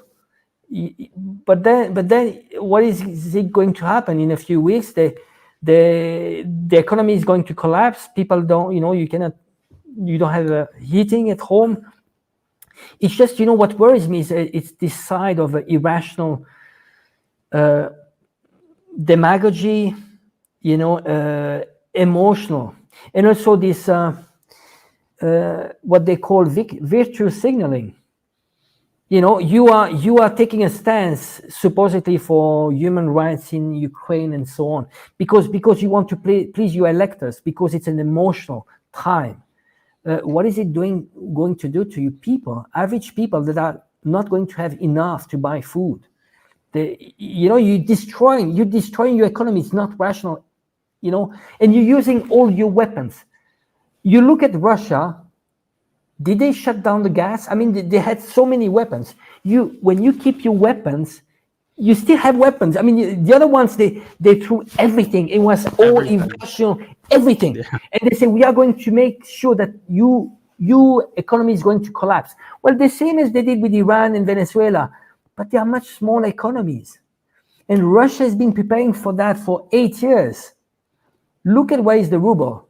And it's backfiring. You are killing your biggest weapon, the US dollar and the euro. You've lost credibility in front of the world because you took money from the National Reserve. It's unbelievable.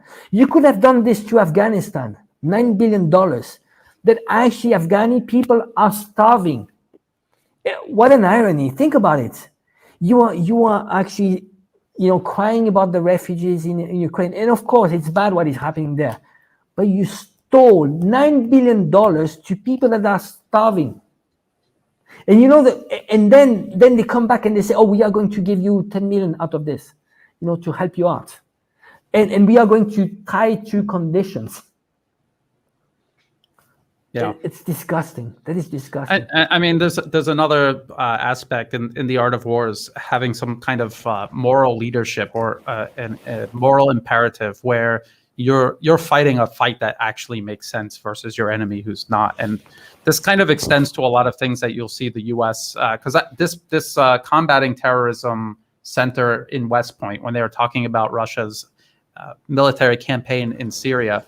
they were saying, how lucky Russia was because they were allied with the Syrian army and they performed so well on the battlefield. Yes, because Russia picked a rational and worthy ally. They did not find the absolute lowest in society and ally with them, which is what the U.S. did. They allied with ISIS, Al-Qaeda, and extremists of every stripe. They're doing the exact same thing in Ukraine. They do the exact same thing here in Thailand, the absolute worst of Thai society.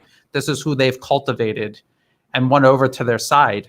And then everywhere they go, absolutely every proxy war they fight, they always have this problem because of who they pick. But then again, who would sign up to go work with the U.S. in the first place, besides the lowest any given society? I think it's a good example. You just picked like Syria. Syria had a deep relationship since the USSR. They were always very good friends. The first thing what happened in Syria, you had Russia, which is not, it has its own problem. They came all the way just to help you out. Well, the same with India. You see, who was there when India needed the most? All the time, all along, USSR and then Russia, they were all along friends. Do you think India is going to betray Russia like this? Because they know that if they can count on Russia. I'd rather have a friend like Russia, really, because you see how many times.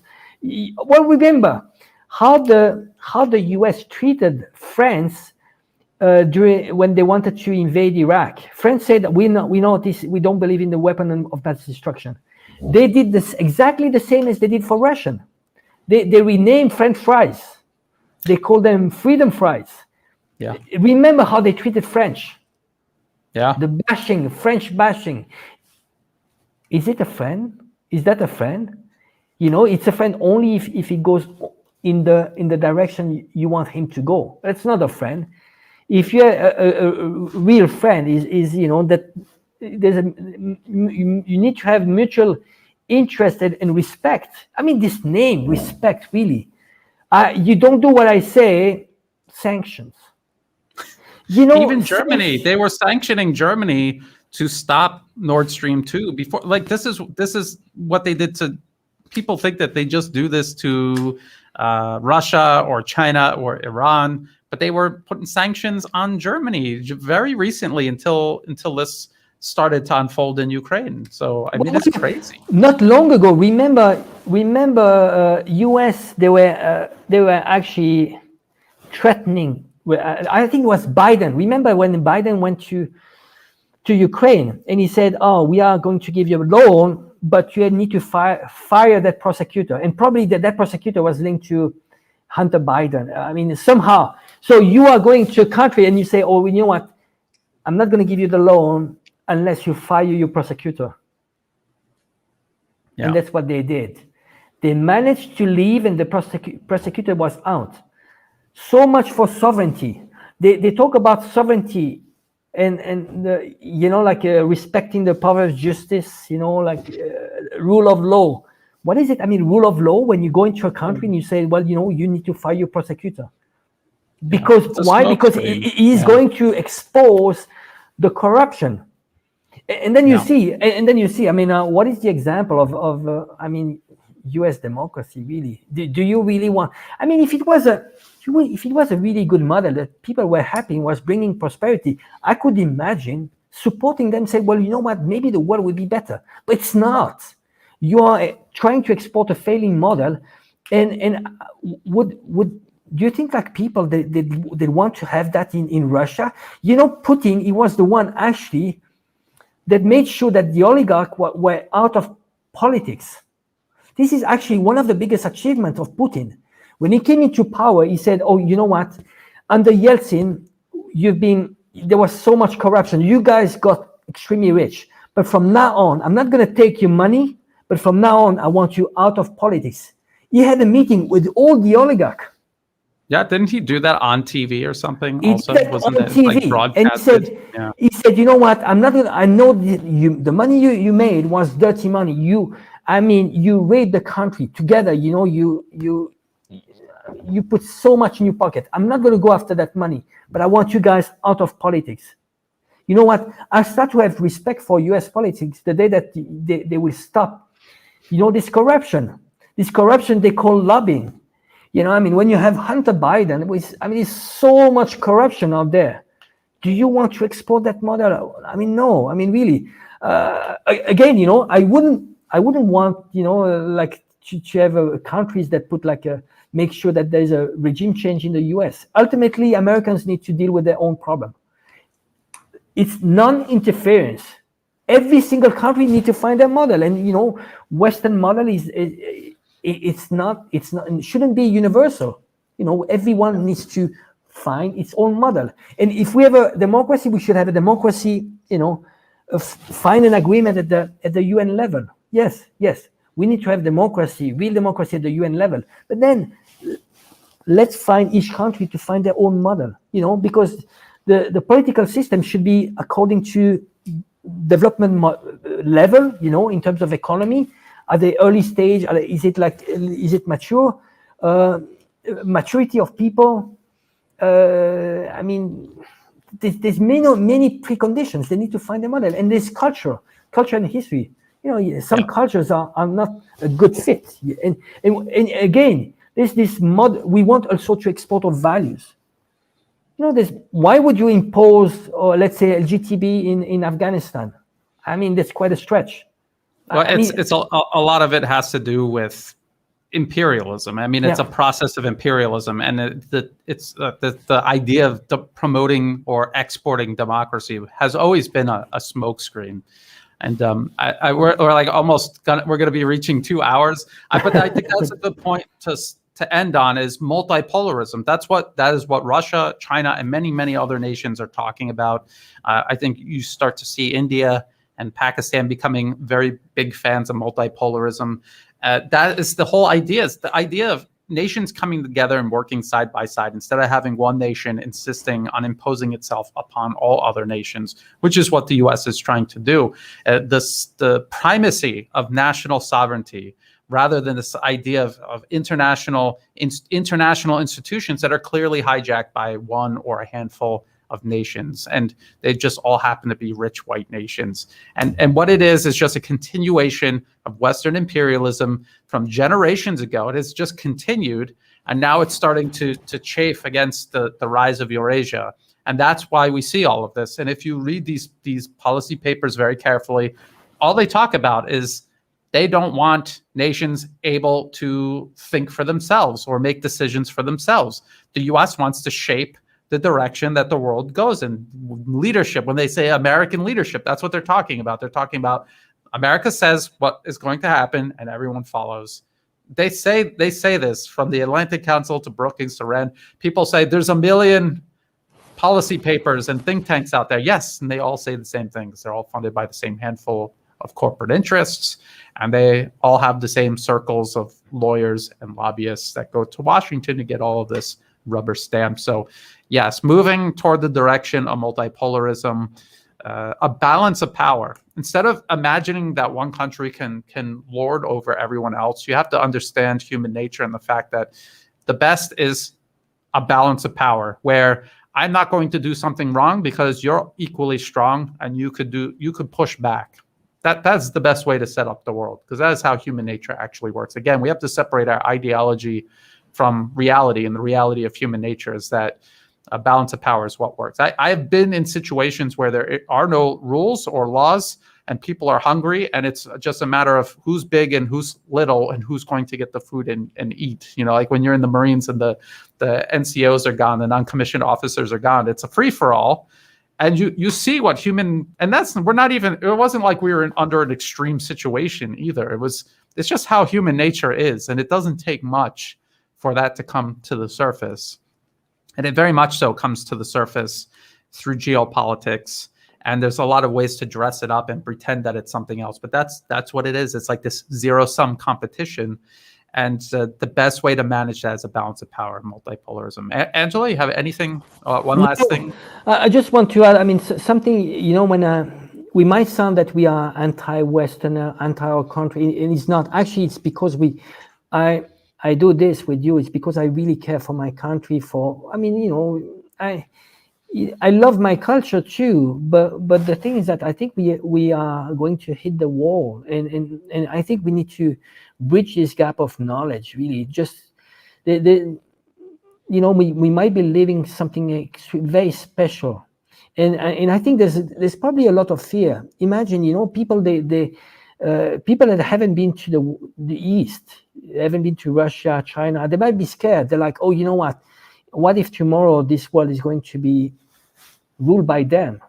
Because we assume that they are going to behave the same as we did for hundreds of years.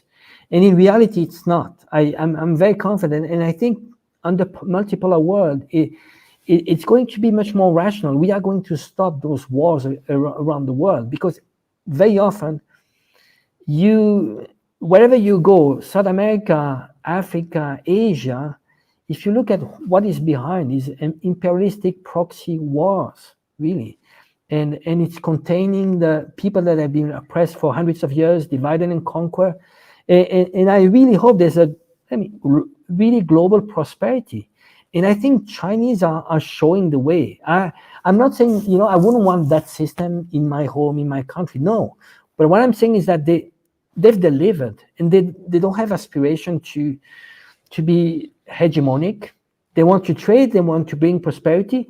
They lifted out 700 million people out of poverty. And maybe we should be more humble. What I'm trying to tell the West is, be careful. You are acting stupid because you don't know that you don't know. Be more humble. Be more humble. Start to learn. China is not what you think it is. Russia is not what you think it is. And question, really. I mean, right now, this manufacturing consent. I mean, see, if you don't have a flag, Ukrainian flag, you are going against the system. Just you are fascist. It's just like those shortcuts, and that is dangerous. That is extremely dangerous. And what worries me, remember, when we wanted to go, the West wanted to go to war against Iraq, we still had people questioning that. We still had. Right now, I'm extremely worried. People are just so blinded. I mean, where is the opposition? Where are those people saying, well, questioning your media, questioning our politicians, what is the motives and so on? And the problem is that, how they say, fool me once, shame on you. Fool me twice, shame on me. Yeah. I think a lot of people are scared, though, too. I mean, you see the climate. If you say you have a Twitter account with 10,000 plus followers, do you want to lose that? For me personally, I'm not going to couch anything, and they've already deleted me off of Twitter and Facebook before.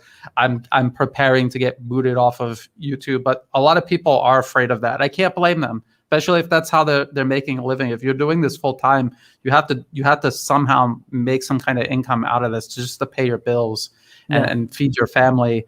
And so I understand why they might do that, but then that's kind of defeating the purpose of getting involved in the first place. There's very difficult times coming ahead, because as the US and the West in general continues chafing against a rising Eurasia and are finding it difficult to put Eurasia back into its place, they're going to get uglier and uglier, and they're going to narrow it down to a very small area of what you're going to be allowed to say. And I think a lot of people are not going to be able to do that. So just start preparing now. Yeah, I just want you to remember what we discussed the other day, is that, when you start saying inconvenient truth, how you become just isolated. I mean, you are going through the same as I'm going through. If you live in the West, I happen to be in the West. I live in China most of the time, but you become isolated because it's inconvenient truth. And once you start to take that path, it's what politically incorrect. Then you have to sacrifice friends. I mean, really. But again, it's just I'm in a position. Personally, I'm in a position where I can do that, and I put in my values. I don't need to please people. Do I need to please people? I want to be able to look at myself in the mirror and say, well, I was true to myself. Some people, they're willing to sell themselves I mean, politicians, how many politicians, they are going to tell you what you want to hear? Well, we are telling inconvenient truth. We're not going to make much friends. But at least, you know what? I think opposition, what is important is that we need to say that until it's too late. If one day we get into World War III, it's too late. Are you going to fight for what? I'm not. But I did my part. To let people know that you think you are pacifist by having Ukrainian flag. You're not. You're doing the job of NATO. You are actually taking aggressive stance. Those guys, they're actually asking for what? For no-fly zone. No-fly zone is World War III. It is World War III, meaning you can shut down Russian planes and direct confrontation, NATO, it's World War III. So I think our task, you and I, it's really just get to the point. I mean, really do everything we can to try to educate people, to let them know. I mean, we're not expert, but I mean, we have something to say. We have a message to say. And the direction the West is taking, it's the wrong direction. At some point, we need to compromise. We need to get to sit down at the table. What used to work 200 years ago, where we would subjugate people, it doesn't work anymore. And in reality, it's a racist project. It is racist, ultimately, because we assume that we have the ultimate truth. I'm Westerner, but I remember, Brian, I remember I don't know how you recollect when you were the first time in Asia. And I was stupid. I was really stupid. I would go there and I was like looking at Chinese and I would be like, oh God, I mean, that's not how we do it. You should do like this. And I did the mistake to tell people you should do like this. You know what? After 27 years in China, I'm like, shut up. Learn. You still have so much to learn. And every time you are going there to those countries and pointing, oh, you know what? You should be doing like we do, because we did well. But you know why we did well? Because we oppressed those people. We are rich at the expenses of those people. But at some point, it's not going to work all the time. And we are going to hit the wall. And I don't want that. And I'm saying that not because I love China, Russians. No, because it's counterintuitive. Because I love my country too. And I want peace. Yeah. I need to tell those motives because otherwise people, they're like, I get the answer. Why don't you go to Russia? Why don't you go, why don't you buy rubles? I'm like, no, you know what? Maybe I love more my countries than you do, because you're being used. And people, they think they're fighting Russia and China. Your enemy, who are your enemies, is the elites that are pushing you to hate China, and you are going to spill the blood on behalf of those elites, because those elites are not going to send their kids there. And just think about this too. People should just look, because this is what upsets me the most. And again, I don't hate the West. What makes me upset is that the West is not reaching its full potential because of the circles of power running the West right now, and the imbalance in the world that is not keeping them in check. Look at what the whole West is doing. Look at what Europe's teeing up to do right now. They're going to be suffering this energy crisis, self-inflicted, entirely self-inflicted, plus this conflict unfolding in Ukraine, again, entirely self-inflicted. Hold on a second. I think I forgot to mention, it's going to be over 2 hours. This Rand Corporation. Yes, please. This Rand Corporation paper, overextending and unbalancing Russia. They say in the paper that this is going to antagonize and escalate with Russia. They knew it. And so now the media is depicting Russia as a bully, as an aggressor. But this paper detailed all of these provocations that, since it was written, were either already being put into place or would be in the years to come, leading up to what's going on in Ukraine right now. They deliberately, systematically, continuously antagonized Russia, giving it almost no choice but to react. That's what they did. That is what they did. And it's all detailed in that paper, which is in the video description below. People should read that and take a look. That's 2019. And it's not just some random paper that somebody wrote and then it sat on a shelf. They took all of those recommendations and every single one of them was put into effect. And some of them made headlines for like a whole week. The situation in Kazakhstan, we did a video on that, at least one. So this is what's going on. And when the West is wasting its time doing all of this, they're not doing things like advancing aerospace, medicine, they could cure cancer. That they're curing cancer in China. That's the great thing about China, is that they're showing this alternative, even though they're being forced to spend on their military because of the threat that the U.S. poses. They're still getting other extremely essential things done and making advances for all of humanity that the West should be also helping make, but they're not, because they're preoccupied with this notion of hegemony, which is setting humanity back. And I don't know if they can see it or they don't care. But I think the rest of the world. I mean, the weakness of Russia and China is soft power. Remember, Hollywood was imposed to the Western world, and they tried to impose it to the world. And this is the soft power, this the strength of the U.S. Really, people they identify with the Western culture. When you have Taiwanese, they start to say, "Well, we are Western," and then you realize, well, they've done a great job. But in reality, what people need to look at is tangible results. Tangible result is not about those ideas, identity politics. It's about what your government brings to you. Access to education, to universal healthcare, to food, to have a roof. I mean, this is what you need to have. If you have a freedom of speech, it gives you the right to complain to your government. Well, what if you didn't have the need to complain on the first place? Yeah. If you have the right to complain for something that you cannot change, what is it? I mean, for what? Freedom of speech? I mean, you know how it's abused in the West? Really, it's just abusing. It gets, there's no more respect. I think people, they need to look at tangible assets. We said it over and over. Can you eat freedom? Can you eat human rights? You can't. And we need to redefine all those terms. Human rights, you need to go to other countries and what they achieved in terms of human rights, really. Yeah. And it's a process, give me food first. When you go to Africa and you want to impose democracy to Africans, they're like, you know what, give me some food first. I mean, what does it give me to choose from two candidates that are funded by the same people? It doesn't give me anything. I want results. In the West, you have democracy, but people are not accountable. Give you the example of Zelensky. Zelensky said to people whatever they wanted to hear. He got into power, he did exactly the opposite. Yeah. Angela, that's a really good point. I think we will end on that.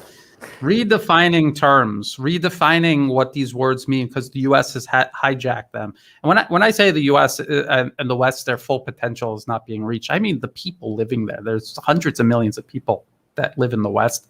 I'm a Westerner. Angelo's a Westerner. So I mean, I don't hate Westerners. There's a very tiny percentage who are beyond salvation. These people need to be removed. They need to leave power or their impact minimized. And so ordinary people can reach their full potential instead of being like in the company town. I don't know if you're familiar with the concept of a company town, but that's what the whole U.S. is turning into, a gigantic country-sized company town. We need to redefine what these terms mean. And that's why we're doing this. We're trying to introduce alternative narratives and help spread information. And it is not supposed to be just a one-way thing where we talk and you listen and then that's it. And we want people to take this information and use it and spread it and talk to other people about it. You don't have to, you don't have to confront people who aren't into it. Just find other like-minded people who might feel isolated because they think that they're the odd one out because they're not going along with everything. We have to keep doing this. And you have to understand this problem was not created overnight by one person. It was created over a long period of time by many people, many little tiny things adding up over time. And that's how you're going to fix it. Many people doing tiny things every day, it's going to add up. If you're doing 0 every day for a whole year and you add that up, it's 0. If you're doing even just 1 or 2 things a day to try to break through or help work with other people, like-minded people, is going to add up to something. It will. And if everyone is doing that, it will add up, trust me. And in many ways it is. Multipolarism, this idea, a lot of people are talking about it and contributing to it in many, many different ways. Literally, and in terms of messaging and narratives, and building up an alternative mindset. So that's what I like to think that I'm contributing to. Angelo, maybe you as well? Yeah, well, I mean, it's a duty. I think it's it's nice, and it's a journey. It's a journey that I think if we can do something that goes beyond our own existence. I mean, really, I think this is it's maybe a definition of spirituality, but I think sending this word, and it's a word of peace. I mean, somehow, it's maybe a small contribution. I would say I'd like to thank everyone that is actually following New Atlas. If you can help in like and share and really support Brian's work because it's an amazing achievement. Yes, thank you. And also in the video description below is where you can find Angelo on Twitter. He is still on Twitter. I am not on Twitter. I think your YouTube is there also. So find and follow Angelo there, as well as all of the links for the New Atlas, everywhere you can find it. Thank you, everyone, for dropping by. If you're watching this after it's live, please, like and share. That will be really appreciated. Share this information with other people. And until next time, bye for now.